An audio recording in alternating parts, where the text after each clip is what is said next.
don't know about you, but I find some of these sort of revelations, shall we say, at best rather strange. You know, the sort of thing, the world's most favourite chocolate bar or the world's best ever number one. And you do kind of think, well, it's certainly not my favourite chocolate bar and it's certainly not my favourite number one. But of course, they come around every so often, don't they? And normally when you look at it in the modern day age, something's attached to that. You know, there's no two ways about it. It's always about publicity, is it not? But what's interesting here is that there's been a brand new poll apparently, and this particular lady, well, may shock you because apparently she's the most influential woman on the planet. The thing is, do you agree?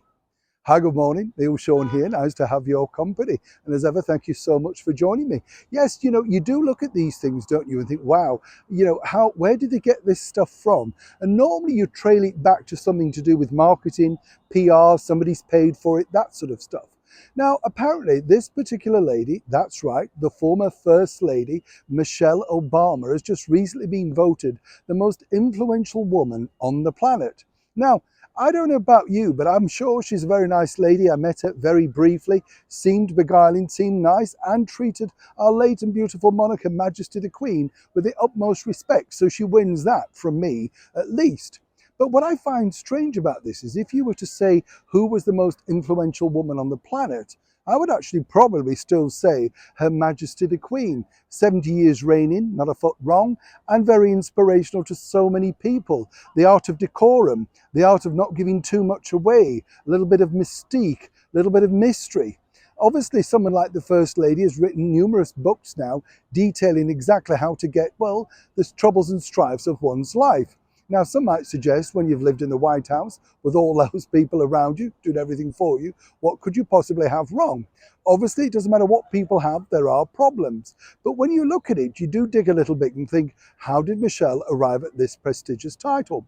Well, what we can tell you is that this particular poll allegedly was undertaken by a tabloid newspaper over here in the United Kingdom.